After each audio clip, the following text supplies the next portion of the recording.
मेरा नाम तमन्ना है और यह कहानी मेरी जिंदगी के उस दौर की है जब मैं खुद भी बहुत छोटी थी। लेकिन हालत ने मुझे वक्त से पहले बड़ा बना दिया। मेरी शादी कम उम्र में हो गई थी और मैं अपने ससुराल आई ही थी कि अचानक एक हादसे ने सब कुछ बदल कर रख दिया। मेरे सास ससुर का एक सड़क दुर्घटना में देहांत हो गया और उस दिन के बाद से घर में जैसे सन्नाटा बस गया। मेरे पति सदमे को सहन नहीं कर पाए और काम के सिलसिले में बाहर चले गए ताकि घर की जिम्मेदारी संभाल सके। लेकिन पीछे घर और मेरे देवर की जिम्मेदारी मेरे कंधों पर आ गई। मेरा देवर उस समय बहुत छोटा था और अपने माँ बाप से बेहद जुड़ा हुआ था। उनके जाने के बाद वह पूरी तरह टूट गया था। वह रात को डर कर उठ जाता था, कई बार रोते रोते सो जाता और दिन में भी चुपचाप सा रहने लगा था। डॉक्टर ने बताया कि वह गहरे सदमे में है और उसे समय और सहारे की जरूरत है। मैंने उसे अपने छोटे भाई की तरह संभालना शुरू किया। उसे समझाया कि सब ठीक हो जाएगा और उसके माँ बाप को सपना याद दिलाया कि वे उसे पढ़ा लिखा कर बड़ा इंसान बनाना चाहते थे। कुछ समय तक सब ठीक चलता रहा और मुझे लगा कि अब वह धीरे धीरे संभल रहा है। लेकिन फिर मैंने उसमें बदलाव महसूस करना शुरू किया। वह पहले जैसा नहीं रहा। उसका मन पढ़ाई में से हटने लगा था और वह स्कूल जाने से कतराने लगा था। दोस्तों से भी दूरी बनाने लगा था और ज्यादातर समय घर में रहने लगा था। वह हर वक्त मेरे पास पास ही रहता था, जैसे उसे हर समय किसी अपने के साथ की जरूरत हो। मैं किचन में काम करती तो वह वहीं आकर बैठ जाता और चुपचाप मुझे देखता रहता था। पहले मुझे लगा कि वह अभी भी डर के कारण ऐसा कर रहा है, इसलिए मैंने इस बात को नजरअंदाज किया। लेकिन धीरे धीरे उसकी आदत बढ़ने लगी। अब वह दिन भर मेरे आसपास ही रहता और बाहर जाने से बचता था। जब भी मैं उसे कहती कि बाहर जाकर खेलो या स्कूल जाओ तो वह बहाने बनाने लगता था और कहता था कि उसे बाहर अच्छा नहीं लगता। उसकी बातों में पहले वाली मासूमियत का मूर्त चिड़चिड़ापन याद आने लगा था, जो मुझे अंदर ही अंदर परेशान करने लगा था। अब सिर्फ दिन ही नहीं बल्कि रात में भी उसका व्यवहार बदल गया था। वह रात को अपने कमरे में जाने के बजाय मेरे कमरे में आ जाता और कहता है कि उसे डर लग रहा है। शुरू में मैंने इसे उसके अकेलेपन की वजह से समझा और उसे अपने पास सुला लिया, क्योंकि अब मुझे लगा कि उसे सिर्फ सहारे की जरूरत है। लेकिन धीरे धीरे यह उसकी आदत बन गई। वह हर रात मेरे पास आने लगा और कई बार देर तक जागता रहता था। मैं जब भी उठकर देखती तो वह चुपचाप बैठा होता और जैसे ही किसी गहरी सोच में डूबा हुआ होता। उसकी आंखों में अजीब सा डर और बेचैनी दिखाई देती।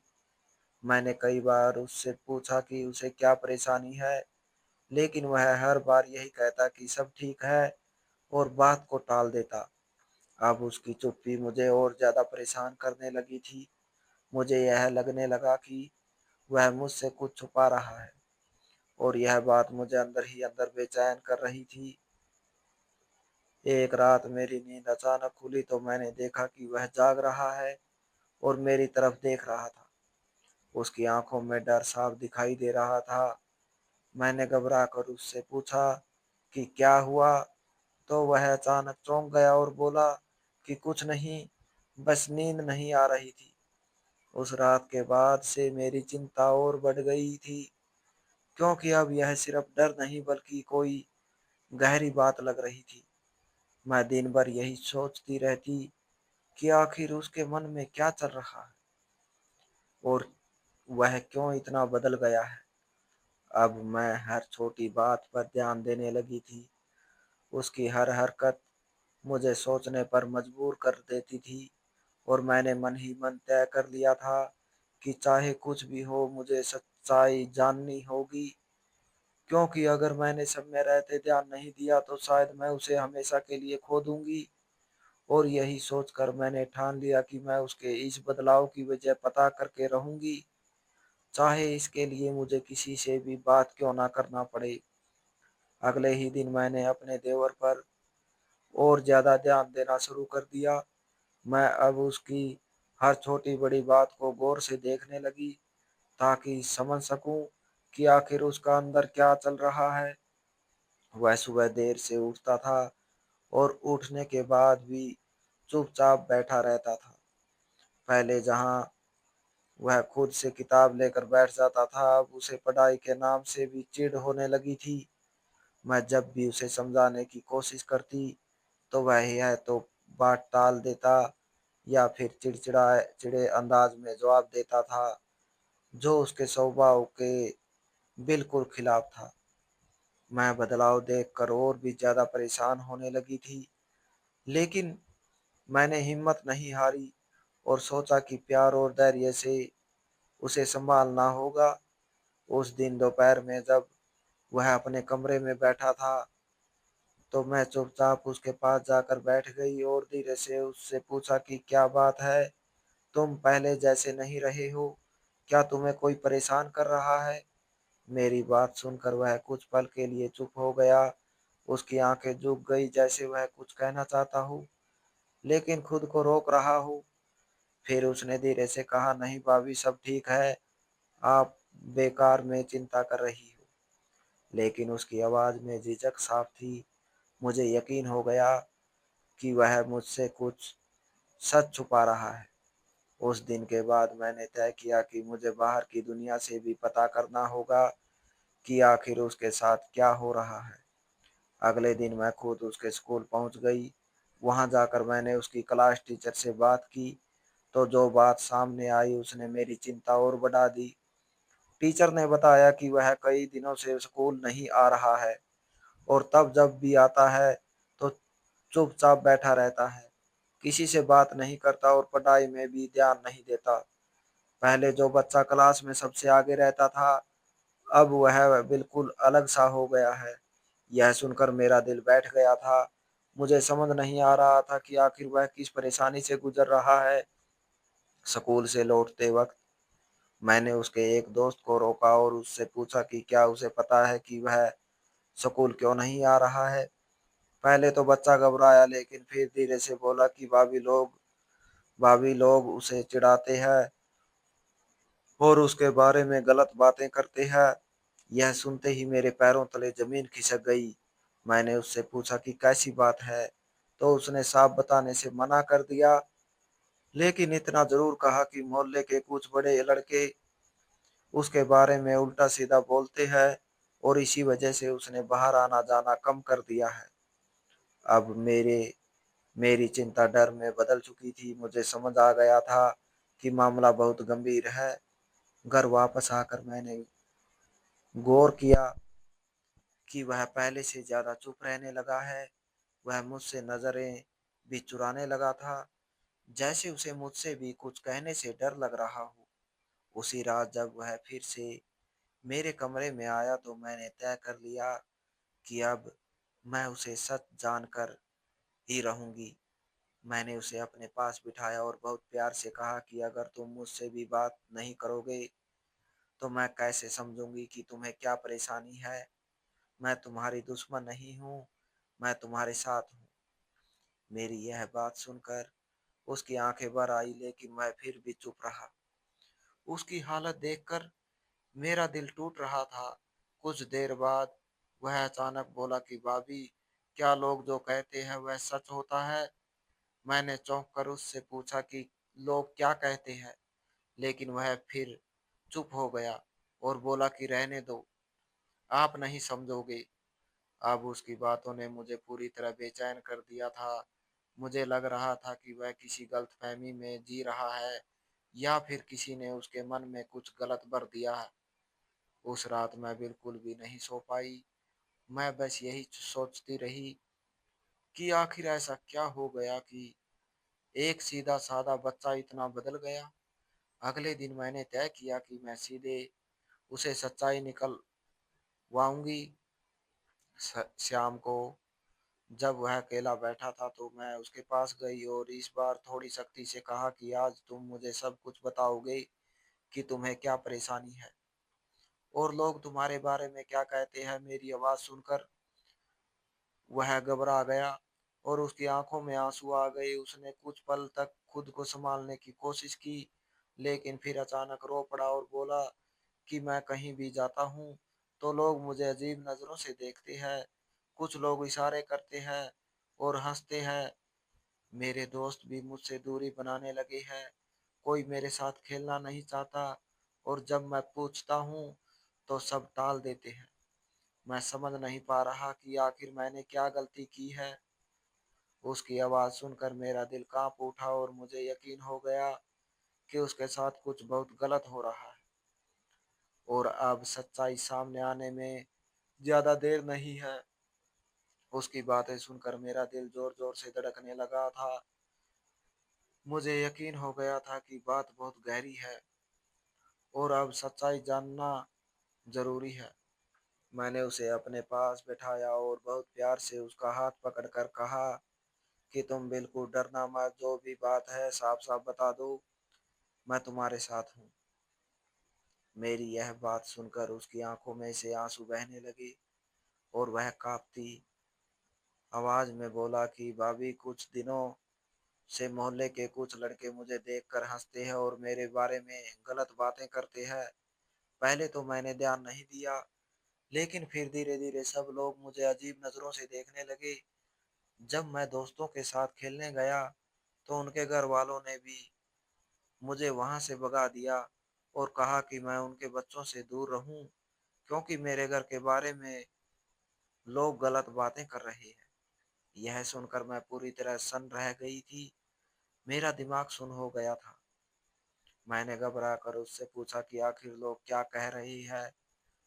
तो वह रोते हुए बोला कि लोग कहते हैं कि जब मैं घर पर नहीं होता तो कोई आदमी हमारे घर आता है और आप उससे मिलते हैं और इसी वजह से लोग मुझे भी गलत समझने लगे हैं और मुझसे दूरी बना रही है। उसकी यह बात सुनकर मेरी जैसे पैरों तले जमीन खिसक गई। मुझे समझ नहीं आ रहा था कि यह कैसी घटिया और झूठी अफवाह फैलाई जा रही है। मैंने खुद को संभालते हुए उससे कहा कि क्या तुमने कभी खुद कुछ ऐसा देखा है। तो उसने तुरंत सिर हिलाकर मना कर दिया और बोला कि नहीं, मैंने कभी कुछ नहीं देखा, लेकिन सब लोग यही कहते हैं और अब मुझे समझ नहीं आता कि मैं किस पर विश्वास करूं। मैं उसकी यह हालत देखकर टूट गई थी। एक मासूम बच्चे के दिमाग में कितनी बड़ी गलतफहमी भर दी गई थी। मैंने उसे अपने पास बैठाकर समझाया कि हर बात जो लोग कहते हैं वह सच नहीं होती और बिना जाने किसी पर शक करना बहुत गलत है। लेकिन वह फिर भी परेशान था और बोला कि अगर यह सब झूठ है तो लोग ऐसा क्यों कह रहे हैं। उसकी इस बात का जवाब मेरे पास भी नहीं था, लेकिन मैंने मन ही मन ठान लिया कि अब इस अफवाह का सच सामने लाकर ही रहूंगी। अगले दिन मैंने अपने आसपास के लोगों पर नजर रखना शुरू कर दिया और पता लगाने की कोशिश की आखिर यह अफवाह कैसे कहाँ से आ फैली। कुछ दिनों की तलाश के बाद मुझे पता चला कि मोहल्ले का एक आदमी जो अक्सर इधर उधर बेवजह घूमता रहता था, वही इस झूठी कहानी को फैलाने का काम कर रहा था। वह लोगों के सामने बढ़ा चढ़ाकर बातें करता और झूठी कहानियां बनाता था ताकि सबका ध्यान अपनी तरफ खींच सके। जब मुझे सच पता चला तो मुझे गुस्से के साथ बहुत दुख भी हुआ कि किसी की बेकार हरकत ने हमारे घर की शांति छीन ली और एक बच्चे की जिंदगी पर इतना बुरा असर डाल दिया। मैंने तुरंत अपने पति को फोन किया और सारी बात बताई। मेरी बात सुनकर वह भी हैरान हो और गुस्से में आ गई। उन्होंने कहा कि वह जल्द से जल्द वापस आएंगे और इस मामले को खुद संभालेंगे। उसी शाम मैंने अपने देवर को अपने पास बैठाया और उसे पूरी सच्चाई बताई कि यह सब एक झूठे अफवाह और कोई भी अनजान आदमी हमारे घर नहीं आता। पहले तो वह चुपचाप मेरी बात सुनता रहा। फिर उसकी आंखों में आंसू आ गए और वह बोला कि मैंने आप पर शक करके बहुत बड़ी गलती कर दी। मैं लोगों की बातों में आ गया और आपको समझ ही नहीं पाया। उसकी आवाज़ सुनकर मेरा दिल भर आया। मैंने उसे गले लगा लिया और कहा कि गलती तुम्हारी नहीं है, गलती उन लोगों की है जो बिना सोचे समझे झूठ फैलाते हैं। उस दिन के बाद उसके व्यवहार में धीरे-धीरे बदलाव आने लगा। वह पहले जैसा होने की कोशिश करने लगा, लेकिन फिर भी उसके मन में जो डर और शर्म बैठ गई थी, वह पूरी तरह खत्म नहीं हो रही थी। मैं उसे हर रोज समझाती और उसका हौसला बढ़ाती ताकि वह फिर से अपनी पुरानी जिंदगी में लौट सके। लेकिन मुझे पता था कि यह सफर आसान नहीं होगा और अभी बहुत कुछ बाकी था, क्योंकि सच सामने आने के बाद भी लोगों की सोच इतनी जल्दी नहीं बदलती। और यही बात मुझे अंदर से परेशान कर रही थी कि कहीं यह बात आगे चलकर हमारे लिए और बड़ी मुसीबत ना बन जाए। मैंने तय कर लिया कि अब इस झूठी अफवाह को पूरी तरह खत्म करके ही रहूंगी, क्योंकि जब सच क्योंकि जब तक सच सबके सामने नहीं आएगा, तब तक मेरे देवर के मन का डर और लोगों की गलत सोच खत्म नहीं होगी। अगले दिन मैंने मोहल्ले के कुछ समझदार लोगों को इकट्ठा किया और सबके सामने साफ साफ बात रखी। मैंने बिना डरे उन सभी आरोपों का जवाब दिया और पूछा कि आखिर किसने यह झूठ फैलाया। पहले तो सब चुप रहे, लेकिन जब मैंने शक्ति दिखाई तो वह आदमी सामने आया जिसने यह सब शुरू किया था। वह पहले बातों को घुमाने लगा, लेकिन जब लोगों ने दबाव बनाया तो उसकी सच्चाई बाहर आ गई। उसने मान लिया कि उसने ही बेवजह ध्यान खींचने के लिए यह झूठी बातें फैलाई थी।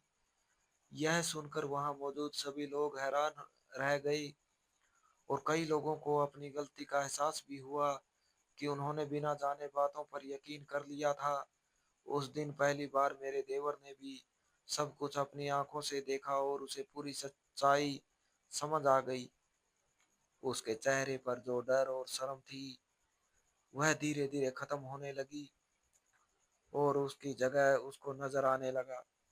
उसने मेरे पास आकर धीरे से कहा कि भाभी, मुझे माफ कर दो। मैंने आप पर शक किया और आपकी बात पर भरोसा नहीं किया। मैंने उसके सिर पर हाथ रखा और उसे समझाया कि गलती करना बुरा नहीं है, लेकिन उससे सीख लेना जरूरी होता है। वह मेरे गले लग गया और वह बहुत देर तक रोता रहा, जैसे उसके दिल का सारा बोझ निकल रहा हो। कुछ दिनों बाद मेरे पति भी वापस आ गए। उन्होंने पूरे मामले को शांति से संभाला और अपने भाई को समझाया कि जिंदगी में सबसे जरूरी चीज विश्वास होती है, और अगर हम अपने ही लोगों पर भरोसा खो दें तो हम अंदर से टूट जाते हैं। मेरे पति के आने से घर में फिर से एक सहारा आ गया था और धीरे धीरे सब कुछ सामान्य होने लगा। मेरा देवर भी पहले जैसा बनने लगा। उसने फिर से स्कूल जाना शुरू किया और पढ़ाई में ध्यान देने लगा।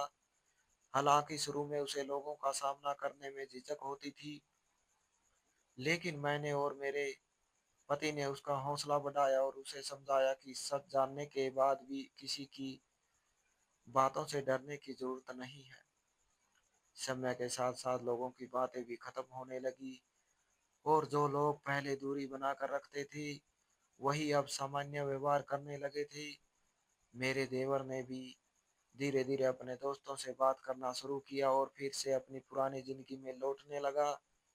उसके चेहरे पर पहले जैसे मुस्कान दिखने लगी थी, जो मेरे लिए सबसे बड़ी खुशी थी। मैंने उस मुश्किल दौर में एक बात बहुत अच्छे से सीख ली थी। जिंदगी में मुश्किलें चाहे कितनी ही बड़ी क्यों ना हो, अगर हम धैर्य और समझदारी से काम लें तो हर समस्या का समाधान निकल सकता है। और रिश्तों में भरोसा सबसे बड़ी ताकत होता है। यही भरोसा हमें हर गलत फहमी और हर मुश्किल से बाहर निकाल सकता है। तो दोस्तों, इस कहानी को लेकर आपकी क्या राय है? कमेंट बॉक्स में कमेंट करके ज़रूर बताएं। और अगर आपको हमारी आज की कहानी अच्छी लगी हो तो प्लीज़ इसे लाइक ज़रूर करें। अगर आपने अभी तक हमारे आज की जुबानी 2.0 चैनल को सब्सक्राइब नहीं किया तो ज़रूर कर लीजिए। तो मिलते हैं ऐसी ही एक और मोटिवेशनल कहानी के साथ। Thanks for watching.